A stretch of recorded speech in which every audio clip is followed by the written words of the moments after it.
नमस्कार, आप देख रहे हैं सिटी सेंटर शो। मुंबई से मैं हूं पूजा भारद्वाज और शो की शुरुआत कर रहे हैं महाराष्ट्र की खबर से। तो महाराष्ट्र में अगला मुख्यमंत्री कौन बनने वाला है, इसकी तस्वीर अब लगभग साफ होती हुई नजर आ रही है। जिस शिंदे गुट के नेता सुबह तक ये कहते नजर आ रहे थे कि एकनाथ शिंदे ही प्रमुख और प्रबल दावेदार है सीएम पोस्ट के लिए, दोपहर तक खुद एकनाथ शिंदे ने मुंबई से करीब ठाणे में प्रेस कॉन्फ्रेंस बुलाई और कह दिया कि सरकार गठन में वो स्पीड ब्रेकर नहीं बनेंगे। मोदी शाह जो कहेंगे वो उन्हें मंजूर है। तो भाजपा के लिए रास्ता तो साफ दिख रहा है, लेकिन क्या मुख्यमंत्री देवेंद्र फडणवीस ही बनेंगे, ये कहना मुश्किल है क्योंकि इसकी आधिकारिक घोषणा अभी तक नहीं हुई है। इस बीच दिल्ली में कल अहम बैठक है। सीएम की रेस से एकनाथ शिंदे बाहर हुए। शिंदे गुट के नेताओं की ओर से लगातार कुर्सी की दावेदारी के बीच बुधवार को शिंदे ने खुद प्रेस कॉन्फ्रेंस बुलाई और घोषणा की कि उन्हें सीएम की कुर्सी की लालसा नहीं है, बीजेपी का फैसला उन्हें मंजूर होगा। मैंने अमित भाई जी को भी फोन किया, मोदी जी को भी फोन किया। सरकार बनाने में हमारी तरफ से कोई भी रुकावट, कोई भी अड़चन, कोई भी कुछ भी किसी भी तरह का अड़ंगा नहीं है। आप बेशक आप निर्णय ले लो, उस निर्णय की तामील हो जाएगी, निर्णय की अमल हो जाएगी। और मैं आज आप सबको कहता हूं कि भारतीय जनता पार्टी के वरिष्ठ नेता जो निर्णय लेंगे मुख्यमंत्री पद के बारे में, जो उनका कैंडिडेट होगा, उसको हमारा शिवसेना का पूरी तरह समर्थन है, पूरी तरह हमारा पाटिंबा उनको है। एकनाथ शिंदे ने इस दौरान गृह मंत्री अमित शाह और प्रधानमंत्री मोदी की भी जमकर तारीफ की। जो 2.5 साल में हमें काम करने का मौका मिला मुख्यमंत्री की हैसियत से, जो सपना बाला साहब ठाकरे जी का था आम शिव सैनिक को मुख्यमंत्री बनाना, वो मुख्यमंत्री बनाने का सपना मोदी जी और अमित भाई ने पूरा किया। और निश्चित रूप से पूरे पहाड़ की तरह वो मेरे पीछे खड़े रहे। इसका मुझे गर्व है, अभिमान है।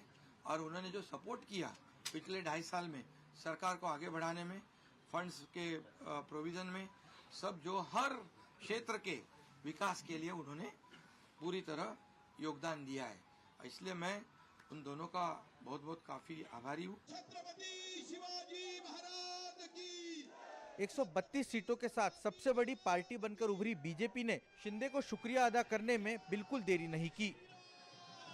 हमारे महाराष्ट्र के मुख्यमंत्री एकनाथ शिंदे जी का मैं बहुत बहुत आभार व्यक्त करता हूँ, उनका अभिनंदन भी करता हूँ।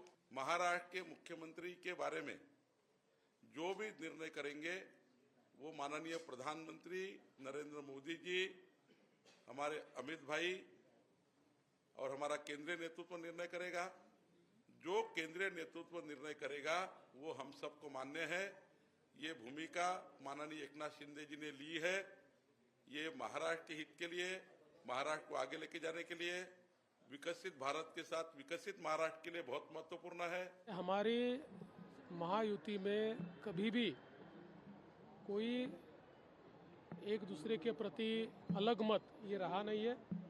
हमने हमेशा साथ में बैठकर निर्णय किए हैं और चुनाव से पहले भी हमने कहा था कि चुनाव के बाद साथ में बैठकर निर्णय करेंगे। कुछ लोगों के मन में जो शंकाएं थी उनको दूर करने का काम सम्माननीय एकनाथ शिंदे जी ने किया है। जल्द ही हम हमारे नेताओं के साथ बैठेंगे और उचित निर्णय करेंगे। वैसे जब शिंदे की ओर से प्रेस कॉन्फ्रेंस मुंबई से नजदीक ठाणे में चल रही थी, तब दिल्ली में एकनाथ शिंदे गुट के सांसद अचानक संसद भवन में गृह मंत्री अमित शाह से मिलने पहुंचे। इसमें शिंदे गुट के वो नेता भी शामिल थे जो महाराष्ट्र में बिहार मॉडल का जिक्र कर एकनाथ शिंदे को सीएम बनाने की मांग कर रहे थे। सस्पेंस नहीं है, ये महायुति है, महायुति का लीडर मुख्यमंत्री बनेगा, कोई भी हो। देखो, मैं बहुत छोटा कार्यकर्ता हूँ, मुझे मालूम नहीं क्या फॉर्मूला है, महायुति के नेता लोगों निर्णय लेंगे। वैसे सीएम पद के लिए देवेंद्र फडणवीस के नाम का ऐलान तो नहीं हुआ है, पर शिंदे के ताजा बयान के बाद महज ये औपचारिकता भर मानी जा रही है। वो लगातार महायुति के नेताओं की बधाइयां स्वीकार रहे हैं। इस बीच दिल्ली की एक और दौड़ लगेगी। 28 नवंबर को महायुति के तीनों दलों के नेताओं की दिल्ली में बैठक होगी और संभव है कि इस बैठक में ही फडणवीस के नाम पर बतौर सीएम मोहर लग जाए। मुंबई से जितेंद्र दीक्षित के साथ रौनक कुकड़े, एनडीटीवी इंडिया के लिए। और महाराष्ट्र के चुनावों में राज ठाकरे ने बीजेपी के साथ मधुर रिश्ते दिखाए, लेकिन बीजेपी की सहयोगी शिवसेना को बड़ा नुकसान करीब 8 सीटों पर पहुंचाते हुए अपने चचेरे भाई उद्धव ठाकरे को फायदा पहुंचा गए। इधर इस चुनाव में इतनी बुरी हार का सामना राज ठाकरे ने किया है कि अब पार्टी की मान्यता और चुनाव चिन्ह दोनों ही खतरे में है। देखिए रिपोर्ट। आदरणीय राजसाहेब ठाकरे यांचा महाराष्ट्र नवनिर्माण जिससे दिखाते हैं बैर उसे ही पहुंचा गए फायदा। राज ठाकरे की एमएनएस इस चुनाव में अपना खाता भी नहीं खोल पाई, लेकिन मुंबई की 8 सीटों सहित कुल 10 सीटों पर वो अपने चचेरे भाई उद्धव ठाकरे को फायदा और एकनाथ शिंदे की शिवसेना को बड़ा नुकसान पहुंचाते जरूर दिखे। ऐसे करीब 8 सीटें रहीं जहां एमएनएस ने शिंदे सेना को नुकसान पहुंचाया और वहां उद्धव ठाकरे की पार्टी को कांटे की टक्कर में जीत मिली। अहम सीटों पर पहला नाम तो आदित्य ठाकरे का ही आता है। वर्ली सीट से शिंदे सेना के उम्मीदवार मिलिंद देवड़ा 8,801 वोटों से आदित्य से हार गए। एमएनएस उम्मीदवार संदीप देशपांडे को मिले 19,367 वोटों ने बड़ा खेल कर दिया। माहिम सीट पर राज ठाकरे के बेटे अमित ठाकरे हार तो गए, लेकिन उद्धव के उम्मीदवार महेश सावंत शिवसेना के सदा सरवंकर से 1,316 वोटों के अंतर से जीत गए। एमएनएस के अमित ठाकरे को मिले 33,062 वोटों ने यहां भी तस्वीर झटके से बदल दी। इसी तरह डिंडोशी में शिंदे सेना के संजय निरुपम उद्धव के उम्मीदवार सुनील प्रभु से 6,182 वोटों से हार गए। यहां राज ठाकरे की पार्टी के उम्मीदवार को 20,309 वोट मिले थे। कुछ ऐसा ही हाल विक्रोली सीट का रहा, जहां उद्धव के उम्मीदवार ने शिंदे के कैंडिडेट को 15,526 वोटों से हराया। इस सीट पर राज ठाकरे की पार्टी के उम्मीदवार को 16,813 वोट मिले थे। जोगेश्वरी ईस्ट में उद्धव गुट के उम्मीदवार ने 1,541 वोटों के अंतर से शिंदे गुट के उम्मीदवार को हराकर जीत हासिल की, जबकि मनसे उम्मीदवार को 12,805 वोट मिले।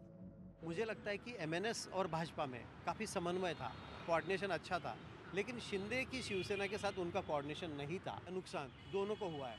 नुकसान दोनों को इसीलिए हुआ कि अमित ठाकरे हार गए, राज ठाकरे बड़े मुश्किल में आ गए अभी। अब लेकिन शिंदे कैसे मुश्किल में आ गए? राज ठाकरे की मनसे ने जो वोट शेयर लिया उसकी वजह से उद्धव की सेना का फायदा हुआ और शिंदे को वोट शेयर नहीं मिला। जब मुंबई के मतदाताओं के सामने ये ठाकरे या वो ठाकरे ऐसा ये ऑप्शन होता है तो वो ठाकरे के बारे में ही सोचते हैं, तीसरे के बारे में नहीं सोचते हैं। तो लोगों ने शिंदे की सेना को वोट नहीं किया, उन्होंने उद्धव की सेना को वोट किया। तो अपने आप शिंदे के नेतृत्व वाली शिवसेना को घाटा हुआ और कम से कम 8 सीटें ऐसी हैं जहां पर मनसे ने उनके उम्मीदवार गिराने में मदद की है।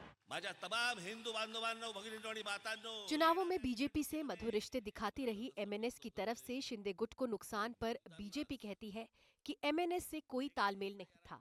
शुभचिंतक तो उनके हर दल में है। ये विश्लेषण की बात है।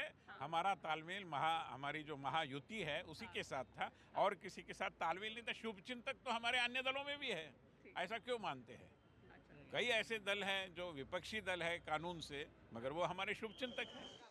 महाराष्ट्र विधानसभा चुनाव में एमएनएस ने 125 उम्मीदवार उतारे थे और इनमें से 1-2 को छोड़कर सभी की जमानत जब्त हो गई। राज ठाकरे की मनसे की स्थापना के बाद ये पहली बार है कि उनको विधानसभा चुनाव में एक भी सीट नहीं मिल सकी। अब तो हालात कुछ ऐसे बने हैं कि मनसे से राजनीतिक दल का दर्जा भी छिन सकता है। इसके साथ ही पार्टी पर उनका चुनाव चिन्ह रेल इंजन भी गंवा देने का खतरा मंडरा रहा है। 6% वोट और 2 सदस्य चाहिए, जैसे हाउस ऑफ पीपल में वैसे 6% वोट चाहिए और 1 सदस्य चाहिए लोकसभा में। और लास्ट जनरल असेंबली के लास्ट जनरल इलेक्शन में पार्टी को 3% वोट चाहिए और ये 3 सीट्स चाहिए, एटलीस्ट 3 सीट आना चाहिए। ये जो क्राइटेरिया है उसका क्राइटेरिया का पालन नहीं होगा किसी पार्टी से तो उसकी मान्यता रखना है या निकालना है ये कमीशन डिसाइड करेगी। यानी एमएनएस को इस चुनाव में एक विधायक भी नहीं मिला, एक सीट भी नहीं मिली है और सिर्फ 1.5% 1.55% ही वोट मिले हैं, तो मतलब उसका चुनाव छिन जा सकता है। हाँ, वैसे अभी कमीशन उस पर नोटिस वगैरह देगी। नोटिस के बाद में उनका क्या कहना है वो जानकर जो चिन्ह है उसके बारे में कमीशन डिसाइड निश्चित करेगी। तो क्या पार्टी के नाम पर भी असर पड़ता है? नहीं, नाम पर कोई असर नहीं पड़ेगा, नाम रहेगा, सिर्फ सिंबल अनरिजर्व हो जाएगा, इतना ही है। उन्हें कोई भी सिंबल दूसरा सिंबल लेना पड़ेगा। यानी चुनाव आयोग में रजिस्टर्ड पार्टी नहीं रह पाएगी? हाँ, चुनाव आयोग में वो रजिस्टर्ड पार्टी नहीं रह पाएगी। कुछ मनसे नेता मान रहे हैं कि बिना महायुति में शामिल हुए महायुति की तारीफ करना राज ठाकरे को भारी पड़ गया। हमने महायुति जो महाराष्ट्र में सत्ता में थी उसका समर्थन तो किया, उसके साथ हमने जो हमारे राज ठाकरे जी के और हमारे अन्य पार्टी नेताओं के जो स्टेटमेंट आए वो ये थी कि महायुति ही सरकार बनाएगी।